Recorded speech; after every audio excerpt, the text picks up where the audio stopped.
Bonjour, eh bien, chaque vendredi maintenant, on a pris l'habitude d'aller voir un grand vigneron.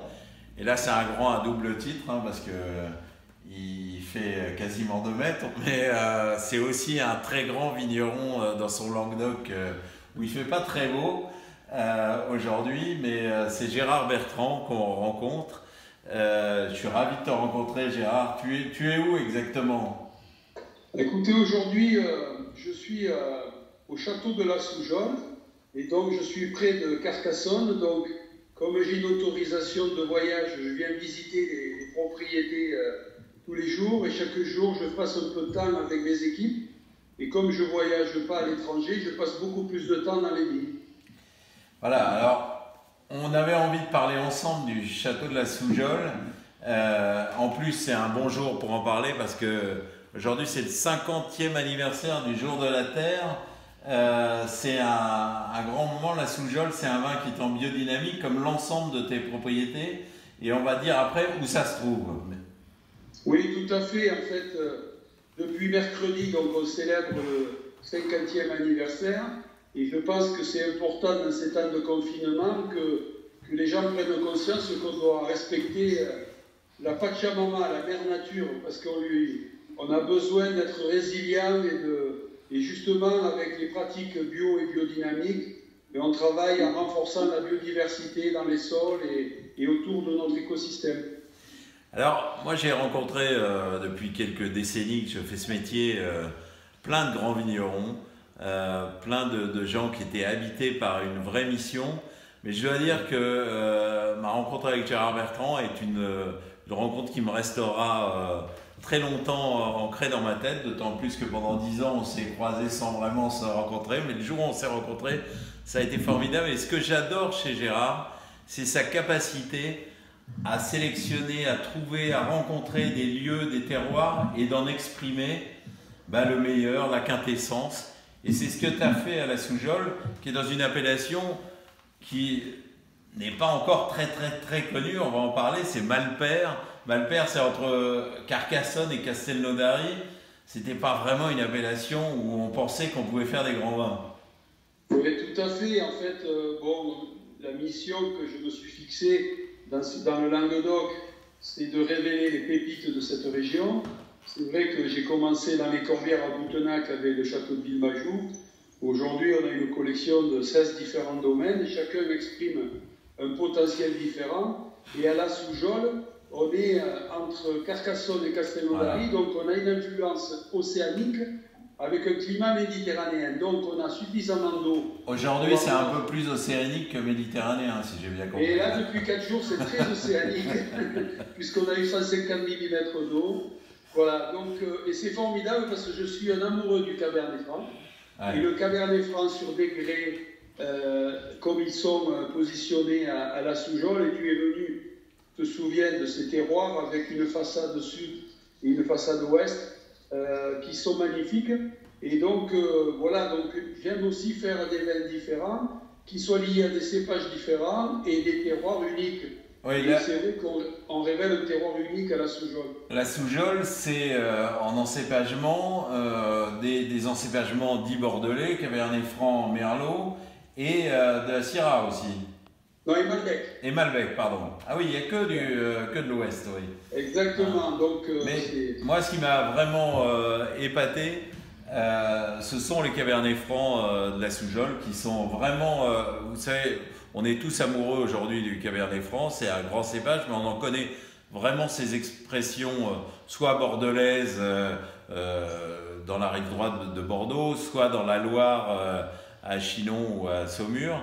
Mais ici, elle a vraiment une expression, elle a toute sa finesse, toute son énergie. C'est un vin vraiment avec une énergie intérieure formidable, mais en plus avec une plénitude, avec une richesse, avec une gourmandise assez formidable. Oui, c'est vrai que l'avantage dans le sud, c'est qu'on peut boire des Cabernets Francs assez jeunes. Ils ont toujours cette maturité qui permet d'éviter parfois un petit côté végétal. Donc là, on a vraiment la plénitude du fruit. Et c'est vrai qu'assemblé avec le merlot et une touche de Malbec, ça donne beaucoup de complexité. Bon bah tu nous le sers là, on a envie de le goûter. Oui, avec plaisir. C'est le millésime 2017. T'as vu là, les effets spéciaux sont formidables. Voilà. Bon, les effets spéciaux sont formidables jusqu'à un certain point.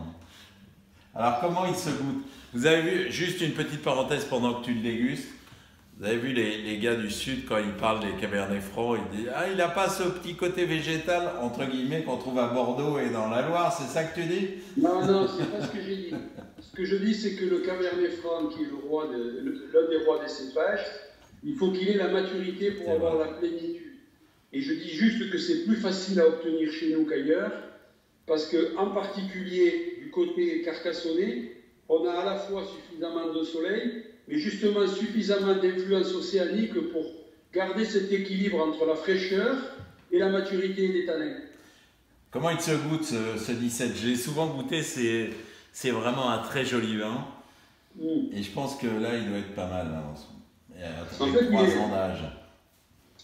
2017, c'est un millésime très spécial, puisque c'est un millésime où il y a eu un printemps pluvieux et un été très très sec. Donc les racines sont allées en profondeur, donc c'est un vin concentré, avec vraiment les caractéristiques du terroir. Comme il est sur la jeunesse encore, on a ce côté réglissé, ces arômes aussi de fruits rouges. On a une légère touche, légèrement toastée, mais sans plus. Voilà. Et on a surtout cette rétro avec beaucoup de fraîcheur et de minéralité, comme tu disais, qui vient de ce bel équilibre qu'on a avec une belle acidité en finale. Je voudrais que tu dises un mot du travail à la vigne et en culture. Tu es entièrement en biodynamie à la Soujolle, comme tu l'es dans pratiquement toutes tes propriétés. Il y a même un homme avec sa mule qui travaille tout au long de l'année la vigne et les sols. Oui, tout à fait. Donc on a en fait en totalité on a actuellement 4 mulets sur les différentes propriétés. Oui. À la Soujolle, donc au château de la Soujolle, on a une mule Vanina qui est là en permanence. Donc on a sélectionné les 10 meilleurs hectares de la propriété pour labourer uniquement avec la mule. Donc ça nous permet de connecter vraiment les 4 cycles minéral, végétal, animal et humain. Mais c'est un principe fondamental de la biodynamie. Donc on a un terroir très souple avec 20 à 25 cm de matière organique. Donc voilà, donc on va au bout de notre raisonnement et de notre ouverture d'esprit sur ce château. Tu vas le goûter avec quoi ce soir, cette bouteille de la Soujolle? Je me souviens qu'on l'avait pris avec un cassoulet formidable d'un de tes copains. Tu peux dire le nom d'ailleurs? Oui, c'est vrai qu'on l'avait pris avec le cassoulet de Pierre Messa, qui est au restaurant Le Comte Roger à la cité de Carcassonne, qui est pour moi le meilleur cassoulet du monde, avec son voisin à l'hôtel de la cité. Donc ils rivalisent chacun en compétition. Mais ce soir, je vais le prendre avec une épaule d'agneau. Oui, absolument, c'est un super choix. C'est vraiment un vin il faut le découvrir. Moi, c'est certainement parmi l'ensemble des vins que tu produis, celui qui m'a le plus étonné et celui qui a progressé immédiatement. C'est-à-dire, dès que tu as pris la propriété, dès que tu l'as bien travaillé, le vin a répondu tout de suite.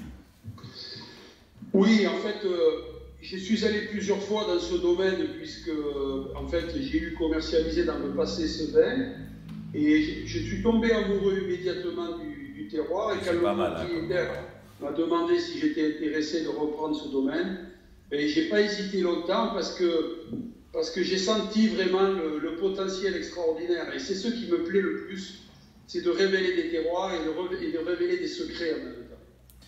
Eh bien écoute, c'est un super vin et je suis ravi de te retrouver en confinement. Ça sera pas mal de se voir aussi en chair et en os bientôt.